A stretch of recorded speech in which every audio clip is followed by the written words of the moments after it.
Abafaram nossa voz, mas se esqueceram de que não estamos sós. Abafaram nossa voz, mas se esqueceram de que não estamos sós. Olá! Hoje nós iremos apresentar sobre a literatura e a história no Ceará. O nosso tema é as mulheres e a escrita pública no Ceará oitocentista, mais especificamente, as pioneiras. Nos dedicamos a esse trabalho principalmente pelo apagamento histórico sofrido por essas mulheres que foram pioneiras na escrita do Ceará no século XIX, né?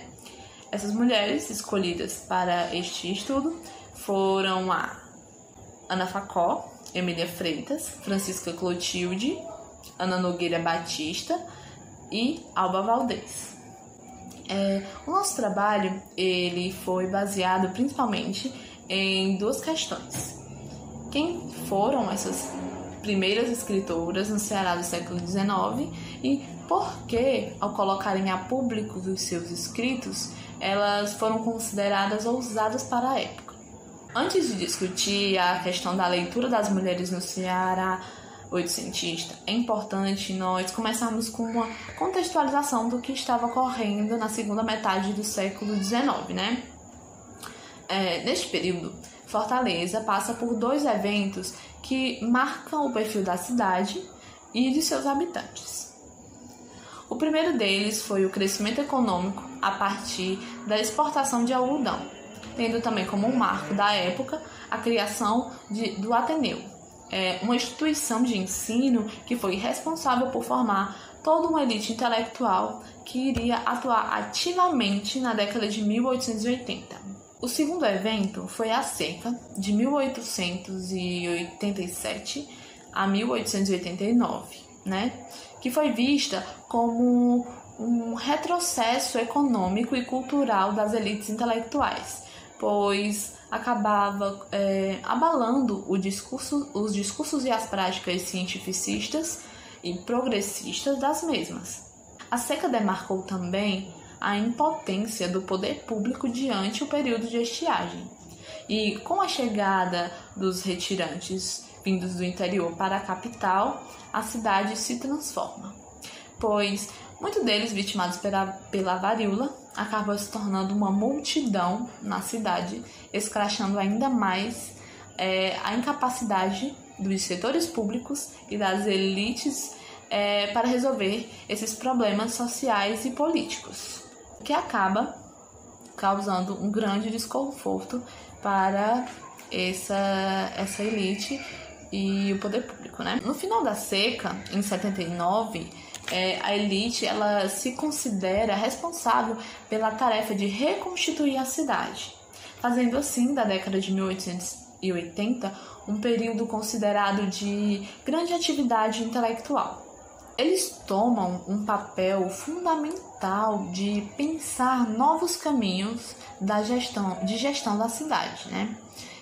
Baseado principalmente em conceitos europeus, como o positivismo, o liberalismo, a abolição da escravatura e o modernismo.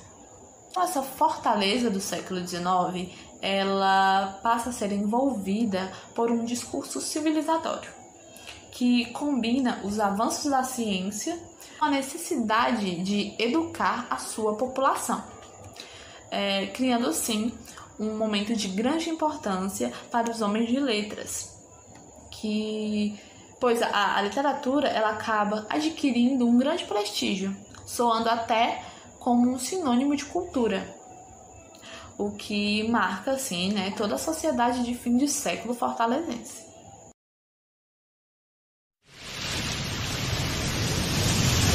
Afinal, a leitura é perigosa para as mulheres? Para responder essa pergunta, nós iremos mais uma vez nos ater à visão da sociedade fortalezense, agora voltada mais para as mulheres.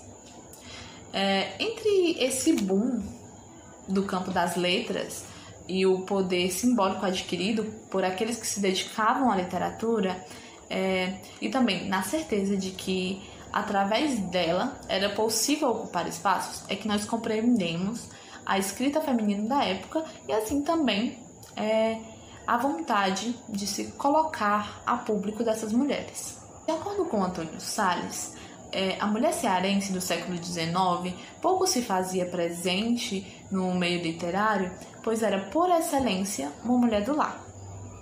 E mesmo havendo algumas inteligências brilhantes, elas eram ocultadas perante um véu da modéstia. E que preferiam até viver às sombras, né?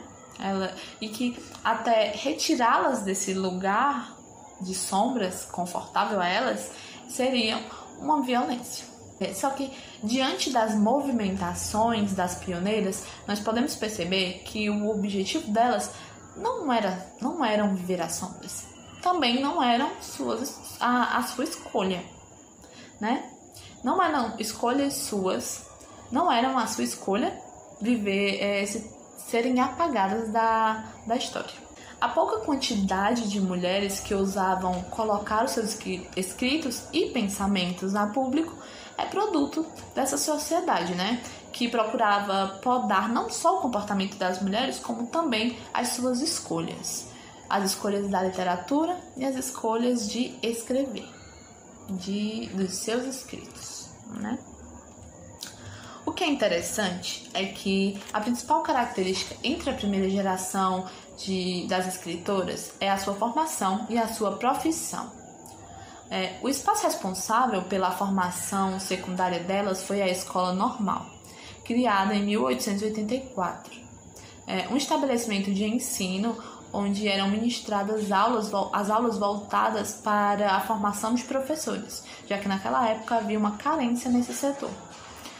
A maioria das mulheres que eram formadas na escola normal atuavam na cidade como professoras primárias, que era uma profissão considerada adequada às mulheres e também foi uma das primeiras atividades fora do lar aceitas para as mulheres de classe média. Porém, isso não quer dizer que elas não sofriam preconceito por escolherem a profissão do magistério e também a educação. Existia naquela época uma clara conexão imposta pela sociedade entre a aquisição de conhecimentos e a decadência moral, visto que uma mulher, para ser considerada ingênua, ser considerada pública perante a sociedade, ela deveria permanecer na ignorância. Então, respondendo à pergunta levantada pelo tópico, a leitura era sim considerada perigosa para as mulheres do século XIX, né? Porque, enquanto para a sociedade a leitura era um espaço de devaneio, uma futilidade para as mulheres, já para elas mesmas era um local de fuga, um momento de fuga da sociedade opressora, pois era só na literatura que as mulheres poderiam sonhar. A mentalidade da época apontava a mulher como suscetível a muitas influências externas, consideradas perigosas, né? E por isso era preciso vigiá-las e protegê-las, retirar do seu alcance essas influências pecaminosas, né? Que só serviam para transtornar o seu espírito de mulher ingênua, de mulher pura. Essa vigilância ela se cumpria né, de acordo com um incentivo a determinadas leituras, que numa sociedade que buscava o cientificismo, essas leituras eram de cunho científico, né? Em detrimento da leitura de livros românticos, né? Livros de romance e livros realistas, né? Que eram as leituras perigosas e proibidas, como a Dama das Camélias, de Alexandre Dumas, Lucília, de José de Alencar, e o Primo Basílio, de Eça de Queiroz, né? Que representavam tudo o que não deveria ser seguido por uma moça de família. E é assim, enfrentando todos esses obstáculos à leitura e à escrita feminina, que as primeiras mulheres se aventuraram no mundo das letras no Ceará a partir da década de 1880. Elas procuraram demarcar os territórios femininos através da imprensa, dos versos e das crônicas, adentrando assim associações, a jornais e agremiações literárias, buscando assim seu espaço perante a sociedade.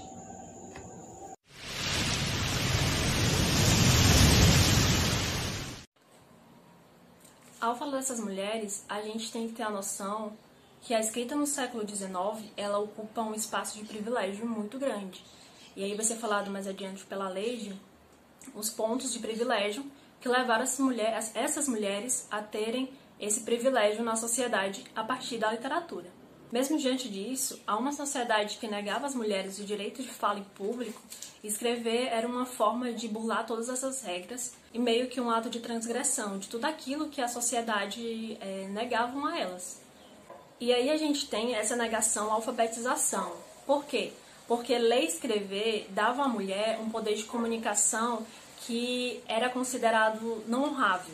Porque toda comunicação feita para com a mulher deveria partir do homem da casa. Então, qualquer comunicação feita relacionada a casamento ou comunicação exterior à casa deveria ser feita ao homem. E aí essa comunicação dada de independência e de leitura e de escrita dava à mulher um poder que ao homem não era considerado honrável nem para a família e nem para casa.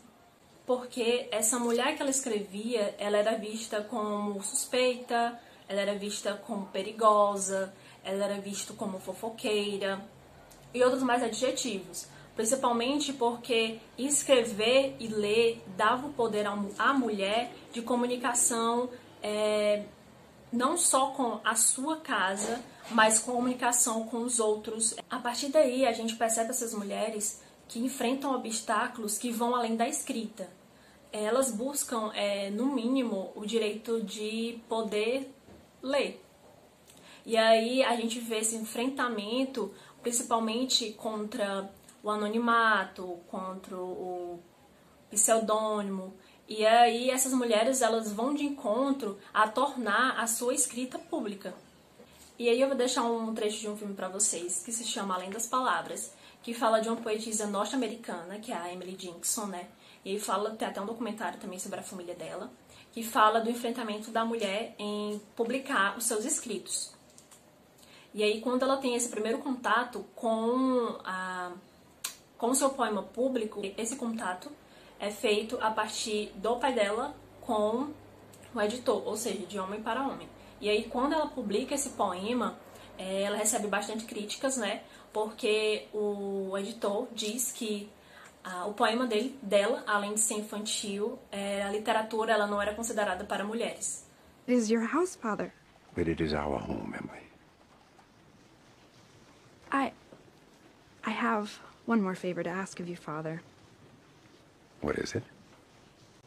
You are, I believe, on cordial terms with Dr. Holland, the editor of the Springfield Republican. And the Springfield Republican publishes poetry. I'll write to him. And if he agrees, you may send him some of your work. Dear Miss Dickinson, I've decided to publish Sic Transit Gloria Mundi, as it is the least wayward and shows some wit. As to the rest of the poetry, it is in the common meter, childish, like nursery rhymes. But I must confess that the genuine classics of every language are the work of men, not of women. Women, I fear, cannot create the permanent treasures of literature.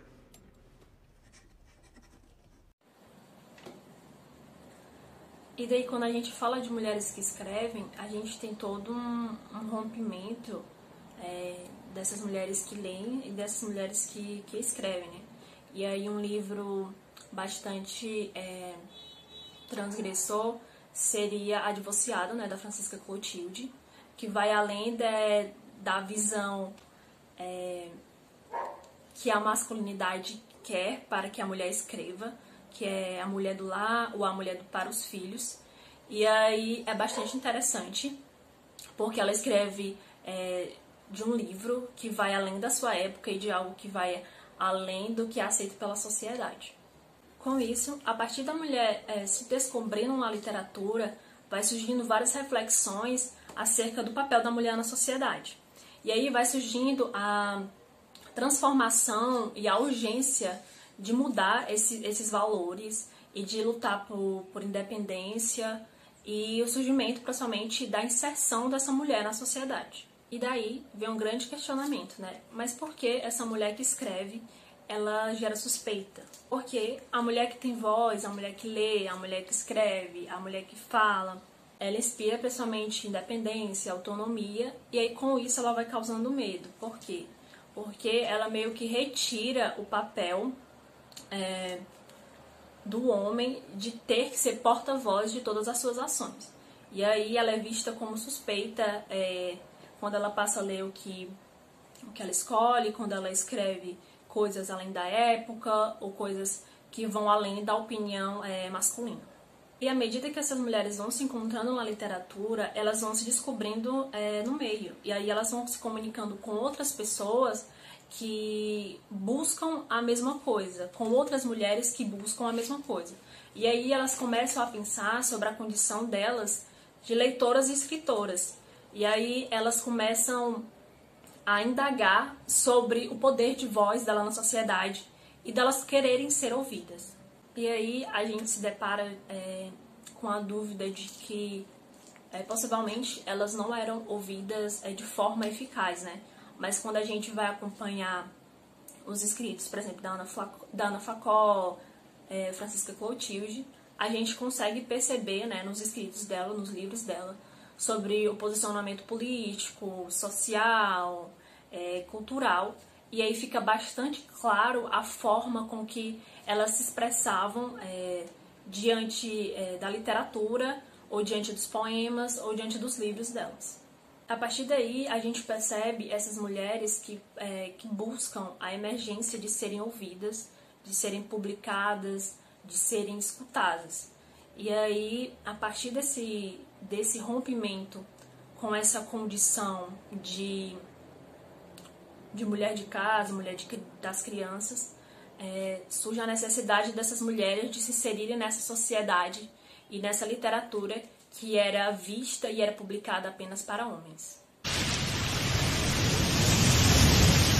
Agora a gente vai falar sobre as pioneiras e os seus escritos. Especificamente nesse trabalho a gente vai falar de 5 escritoras.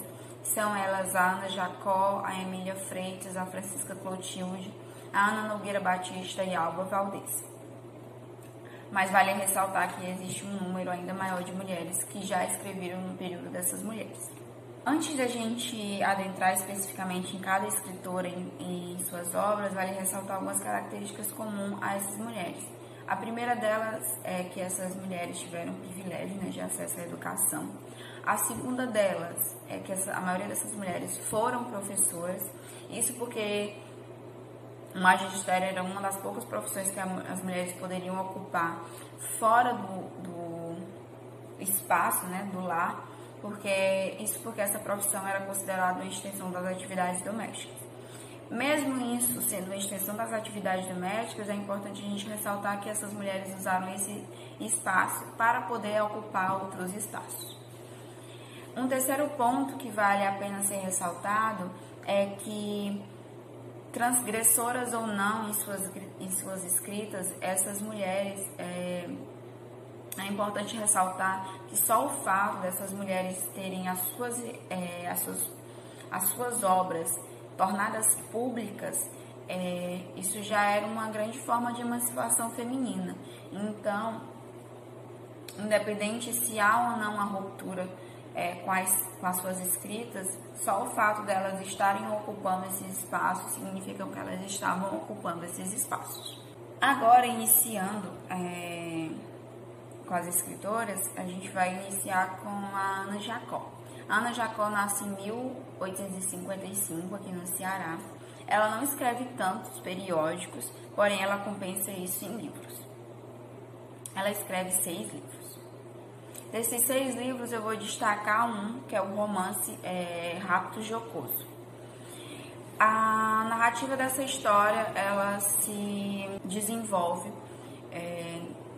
quando uma jovem, uma protagonista, se apaixona por um cara e eles se apaixonam, porém aparece uma terceira pessoa, né? Um terceiro homem que decide que também quer casar com ela. Entretanto, esse homem é muito mais velho que ela e a vantagem dele é que ele detém de poder aquisitivo. A família dela concede a mão dela. Entretanto, ela não aceita. Então, eles combinam, a família e esse homem mais velho, de raptar essa mulher, essa jovem, e com isso acabar se casando com ela. E é o que acontece. Isso porque a gente deve lembrar que a mulher, quando ela era raptada e descobriam que ela era raptada, isso manchava não só a honra dela, mas como a honra da família. E a única coisa que poderia resolver isso era o casamento. E a gente pode pensar em outra coisa também, que a vontade dessa mulher não era levada em consideração. Ou seja, ela era um mero objeto dentro desse trâmite de casamento ou não. E a gente pode pensar, né, que mesmo ela não sendo a autora do rapto, e não está no meio do planejamento, a palavra dela não tem qualquer valor diante da situação da qual ela é colocada.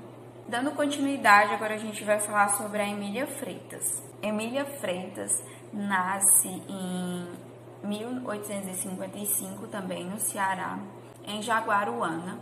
Ela escreve poemas para jornais e tem 2 livros publicados. O que a gente vai destacar aqui é a Rainha do Ignoto. Isso porque essa obra ela é extremamente incrível para a época, porque é uma ficção fantasia, né? Para quem gosta de Harry Potter, Animais Fantásticos e Onde Habitam, Emília de Freitas já publicava isso há muito tempo atrás. Qual é o grande boom dessa obra? Essa obra ela se desenvolve num mundo imaginário onde existe uma ilha e uma rainha que protege, uma rainha sem rosto, que protege as mulheres que sofrem violência dentro da sociedade. Ou seja, as mulheres que sofrem violência, algum tipo de violência, elas são levadas, né? Elas vão viver em uma ilha onde elas não precisam passar por isso. E aí, é incrível você perceber que nessa obra, né? Nesse pequeno desenvolvimento dessa obra, que essas mulheres, se precisa existir um lugar onde essas mulheres não sofrem violência dentro dessa ficção fantasia, isso pode se refletir dentro da sociedade que a própria Emília Freitas vivia, né? De que as mulheres elas sofriam algum tipo de violência e elas não tinham qualquer fonte de apoio para sobreviver a essas violências. Dando sequência, agora a gente vai discorrer sobre a Francisca Clotilde. A Francisca Clotilde, ela nasce também aqui no Ceará, em Tauá, em 1862. E ela é contista, é professora, é poeta. Ela produz sonetos, contos. Ela também fazia traduções, porque ela era fluente, né? E uma das obras dela que a gente vai destacar aqui é a Divorciada. Isso porque, quando ela publica essa obra ela é publicada em 1902. Só que a lei do divórcio só é sancionada no Brasil em 1977. Ou seja, ela já fala de um tema, né, aborda um tema que ainda nem legalmente existe dentro da sociedade, que é o divórcio. O que acontece é que a protagonista, ela se apaixona por alguém que não é da mesma classe social que ela, e ela acaba não podendo se casar com ele, porque o pai dela obriga ela a casar com alguém que tem o mesmo status social que ela. Ela acaba casando com ele, enfim, não era algo que ela pudesse negar. Eles se casam, só que ela tem um casamento infeliz, porque o marido dela sofre com vício de jogos. O pai dela, vendo que o sofrimento que ela passava com aquele casamento, decide permitir o divórcio dela. E aí ela se divorcia. Depois de 2 anos desse divórcio, ela casa com a pessoa que ela amava, né? E aí a gente pode pensar nessa obra como transgressora de uma certa forma, porque os casamentos dessa época eles tinham que ser mantidos até o fim, né? Até que um ou outro morresse. E aqui ela não precisou chegar a esse ponto para poder se livrar desse casamento, né? E é interessante perceber que a vida pessoal dessa escritora também é fora do padrão de que se gostaria de ter das mulheres, né? Ela se casou 2 vezes, ela teve filhos de pais diferentes, né? Então, a própria existência dela e o comportamento dela, para além das obras dela, já eram bem ousadas para a época que ela vivia. Agora a gente vai falar sobre a Ana Nogueira Batista. Ela nasce em Icó, em 1870. O seu pai era militante, então ela já é militante da Sociedade Libertadora do Ceará, que falava sobre a libertação dos escravos, né? Então ela já nasce num espaço extremamente politizado. Ela trabalhou na revista O Lírio, ela colaborou com outros jornais também. Ela ganhou um concurso, né, por melhor tradução em francês, ela era fluente em francês. Ela escreveu vários poemas, inclusive um livro de poemas que é o Carlos. E aqui a gente destaca, né, o concurso que ela ganhou de melhor tradução em francês de um poema.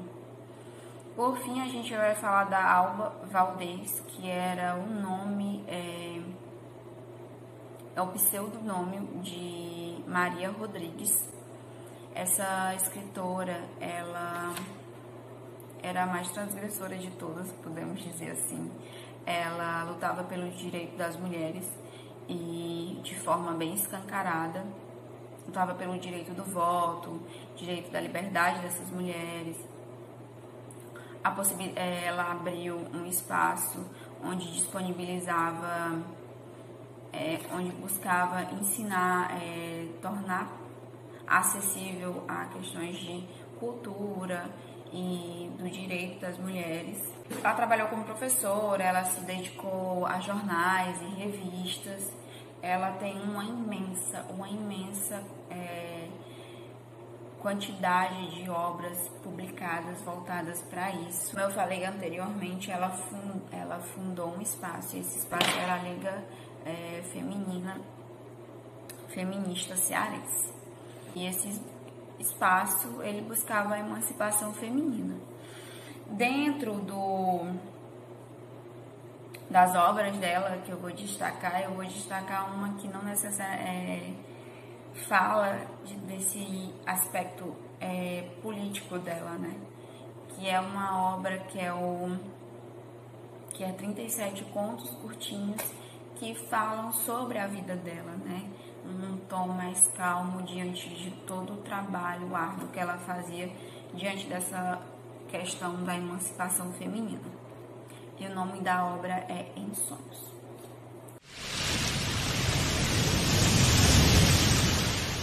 No caso, eu vou estar tratando um pouquinho referente à atuação dessas mulheres pioneiras na cena pública, principalmente na cena literária, política e social no período oitocentista.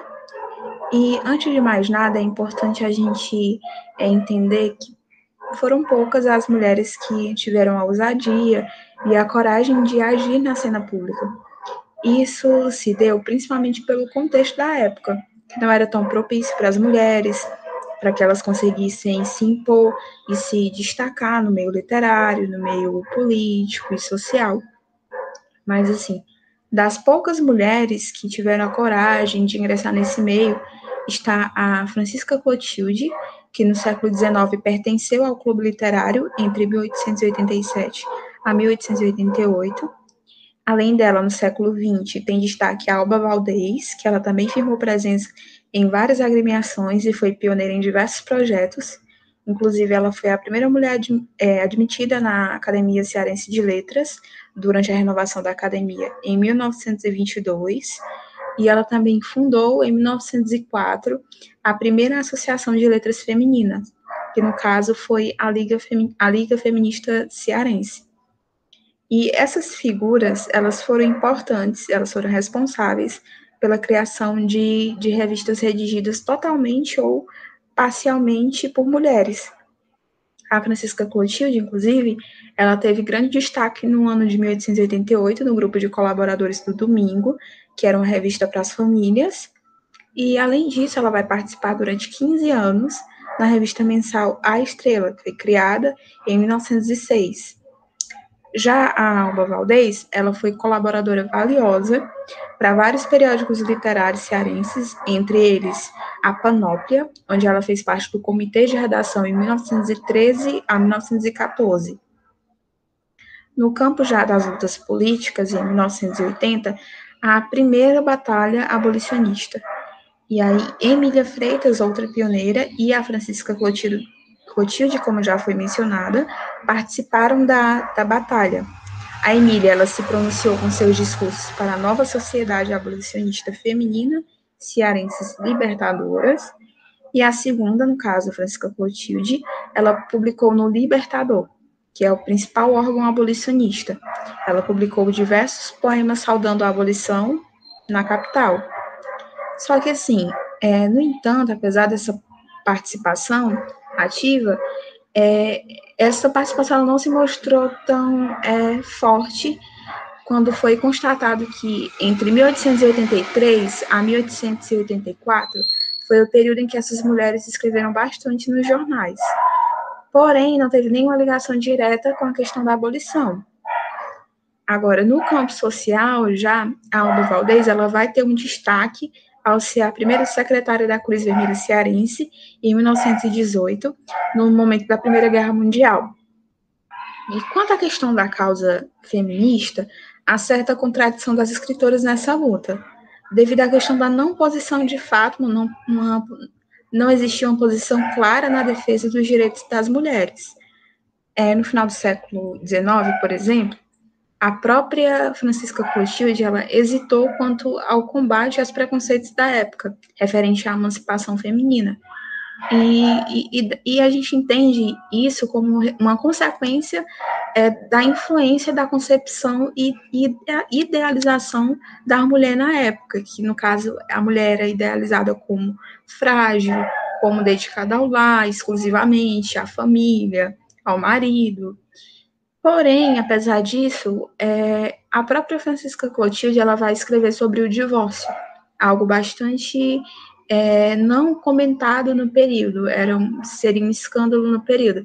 E ainda assim, ela escreveu a respeito disso, viúva, com 2 filhos crescidos, e inclusive ela se envolve na política em 1912, defende a participação da mulher na política, como o direito de votar e o de ser votada, por exemplo. A Ana Facó, outra pioneira, ela, em páginas íntimas do seu trabalho, ela vai reclamar da falta da oportunidade de trabalho para as mulheres e da desigualdade que existia entre os sexos. A mesma, ela também ainda comemora a abertura do mercado de trabalho para as mulheres na época, principalmente no início do século XX. E com tudo isso, com todas essas hesitações e contradições, é possível perceber uma certa cautela das mulheres de letras referente à própria luta feminista, que, no caso, a gente pode perceber que era uma influência, uma consequência da mentalidade do período e do próprio receio que essas mulheres tinham na não aceitação no mundo literário cearense e da própria reação do meio intelectual masculino cearense.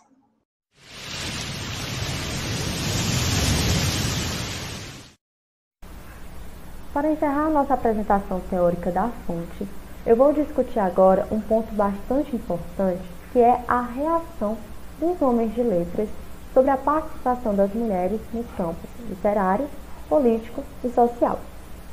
Mas antes de adentrar de fato esse assunto, eu queria apenas informar que eu estou utilizando como referência um texto denominado Mulheres de Letras no Ceará, 1880 a 1925, dos escritos à cena pública, que é da autora Valéria.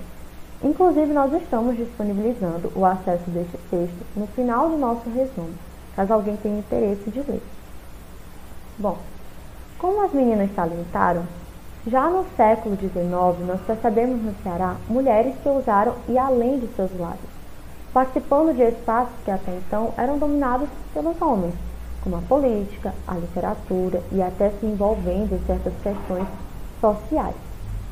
E a invasão dessas mulheres nesses campos, obviamente, provocaram a reação dos homens de letras da época. Agora, resta saber se todos esses homens de letras foram completamente hostis, contrários a essa ousadia das mulheres, adotando uma postura assim, crítica e conservadora, ou se existiram aqueles que foram mais favoráveis, adotando uma postura mais simpática. Em relação aos escritos femininos, a autora Valéria conta que a reação dos homens de letras variou. Ora eles teceram elogios, bem superficiais, ora certas críticas. Por exemplo, o Carlos de Vasconcelos, ele elogia na República, em 1901, a Alba Valdez por ter um estilo de escrita muito fluente, as obras da Francisca Clotilde, isso antes dela publicar A Divorciada, por despertarem no leitor um sentimento de admiração, e o livro A Rainha do Ignoto, da Emília Freitas, por ser bastante observador. Ele conta sobre essa última autora que ela descreve cenas e comportamentos de sertanejos bastante condizentes com a realidade. Já o escritor Ricardo de Carvalho, na Revista da Academia Cearense, em 1902, também chega a elogiar o estilo de escrita da Alba Valdez, dizendo ser bastante delicado. Mas quando ele vai tratar da obra Em Sonhos, dessa mesma autora, ele diz que a Alba Valdez ela teria sido mais útil se, ao invés de ter dedicado seu tempo a ideias que ele considera inatingíveis, tivesse produzido um livro de contos para crianças. Ou seja, aqui a gente percebe que ainda existia aquele pensamento de que as mulheres, mesmo estando em outros espaços que não fosse o lar, deveriam se dedicar a questões como a educação das crianças, por exemplo. Além dos elogios e das críticas, no caso, essa variação, a Valéria ela também destaca um desinteresse quase geral dos homens de letras em relação às produções femininas. Isso porque, ao longo das suas pesquisas, ela encontrou pouquíssimos comentários de homens a respeito de textos escritos por mulheres. Agora, em relação aos campos social e político, o que a gente percebe é que, em determinados assuntos, os homens de letras eles foram um pouco favoráveis, até mesmo incentivando as mulheres, e em outros assuntos eles foram completamente hostis, criticando realmente. No caso, a Valéria ela analisa 4 situações que permitem a gente chegar nessa conclusão. A primeira é sobre a defesa do abolicionismo e da república, em que ela diz que os homens de letras, eles incentivaram as mulheres a lutarem ao seu lado. Inclusive o periódico Libertador, em 2 anos diferentes, chegou a convocar diretamente as mulheres a lutarem por essa causa. Não apenas as mulheres de letras, mas as mulheres no geral. Já em relação à educação e ao ingresso das mulheres no mercado do trabalho, os homens de letras, no começo, criticaram bastante, mas aos poucos essa postura começou a mudar. Por exemplo, a Valéry conta que esse mesmo periódico, Libertador, ele, em um determinado ano, no caso em 1884, ele faz comentários bem conservadores em relação a isso. Mas poucos anos depois, ele acaba mudando completamente o seu tom, inclusive elogiando mulheres cearenses que chegaram a se formar em farmácia e em medicina. Já em relação ao voto feminino, o que a gente percebe é que os homens de letras, eles não chegaram a comentar muito sobre esse assunto. Na verdade, a Valéry encontrou um único comentário feito. Eles, na verdade, apenas informavam os avanços desse voto, tanto no Brasil, como nos Estados Unidos, como na Europa, que começaram a acontecer a partir de 1890. Ou seja, há uma certa omissão. E por último, a questão do divórcio. Essa sim, a Valéry deixa bastante claro que era muito criticada, muito hostilizada. Os homens de letra, de maneira nenhuma, apoiavam isso. Até aqui, nós fizemos uma apresentação teórica da fonte escolhida e também algumas considerações sobre a sua abordagem. Mas é preciso comentar também a respeito da sua aplicabilidade. Esse presente trabalho, ele tem algum valor? Como ele pode ser utilizado? Bem, antes de tratar sobre isso, eu queria apenas ressaltar que ainda hoje se percebe uma invisibilização de escritores cearenses, tanto em fontes nacionais como locais. É aquele famoso memoricídio, né? O apagamento de nomes e produções femininas. Então, nós acreditamos que o nosso trabalho, que traz como assunto as pioneiras, assim como outros que também seguem um caminho parecido, eles contribuem consideravelmente para os estudos da literatura cearense, porque além deles trazerem à tona mulheres que foram silenciadas durante tanto tempo, ele também nos permite reformular a nossa visão. No caso, perceber que as gerações que vieram desde a Raquel de Queiroz e que hoje são tão conhecidas, na verdade precisaram da ousadia e da coragem de mulheres como as pioneiras para poder se expressarem nesse campo que é a literatura. Sobre a abordagem da fonte, o que eu tenho a dizer em nome da minha equipe é que a decisão de trabalharmos as mulheres cearenses no século XIX e os seus escritos surgiu quando nós percebemos que dentro da literatura cearense, de fato, existiu aquilo que a pesquisadora Constância Lima Duarte chama de memoricídio, que nada mais é que um apagamento histórico de nomes e produções femininas. Então, como vocês puderam perceber até aqui, o nosso principal objetivo foi trazer à tona nomes, as produções, as contribuições e a biografia de autoras que pertenceram à primeira geração da literatura cearense, as chamadas pioneiras, que hoje se tem pouquíssimo conhecimento. No caso, nós ressaltamos apenas 5 figuras, que foram a Ana Facó, Emília Freitas, Francisca Clotilde, Ana Nogueira Batista e a Alba Valdez. Mas para se chegar até a discussão dessas autoras e entender a importância que elas tiveram para a literatura que existe hoje, já que foram elas que ousaram entrar neste campo, né, que prepararam o terreno da linguagem, digamos assim, nós adentramos outros assuntos também, como os motivos que levaram ao crescimento da elite intelectual aqui no Ceará, a instrução das mulheres e principalmente as dificuldades que essas mulheres encontraram na escrita e na literatura. Quanto à questão das nossas referências, das referências utilizadas na apresentação e na estruturação do nosso trabalho, nós usamos principalmente 3 referências para estruturá-lo, e aí são elas. A primeira, Entre Mulheres, História e Literatura, a escrita feita por mulheres em Fortaleza no século XIX, da Regia Agostinha da Silva. A segunda referência, Mulheres de Letras no Ceará, 1880 a 1925, dos escritos à Cena Pública, da Valéria.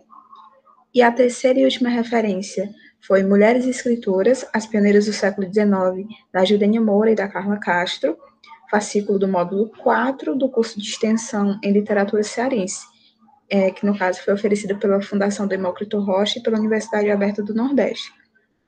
Bom, quanto à primeira referência que a gente utilizou, que no caso seria Entre Mulheres, História e Literatura, a escrita feita por mulheres em Fortaleza no século XIX, da Regia Agostinha.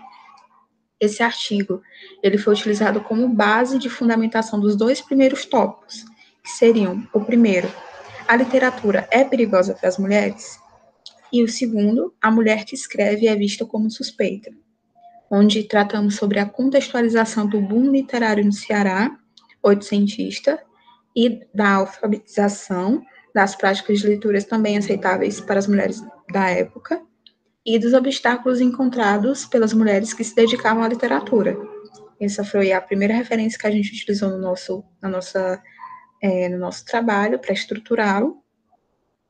A segunda referência, Mulheres de Letras no Ceará, 1880 a 1925, dos escritos à Cena Pública, da Valéria. E essa referência, nós optamos por acrescentar ela, que no caso é um artigo, a bibliografia indicada pelas informações precisas da atuação da primeira geração dessas mulheres cearenses do século XIX, e nós fundamentamos nele os três últimos tópicos, que no caso seriam as pioneiras e seus escritos, a vida literária, social e política das pioneiras, e a reação dos colegas de letras, da apresentação teórica, a partir também da divisão dos temas. E, por fim, nós temos a terceira e última referência, que seria Mulheres Escritoras, as Pioneiras do século XIX, da Judênia Moura e da Carla Castro, o fascículo do módulo 4, do curso de extensão em Literatura Cearense, oferecido pela Fundação Demócrito Rocha e pela Universidade Aberta do Nordeste. E essa última referência, o fascículo do módulo 4, ele foi utilizado para acrescentar conhecimentos no assunto trabalhado e principalmente também para a visualização enquanto produto de um referencial teórico que também utiliza os artigos que nós escolhemos como referências.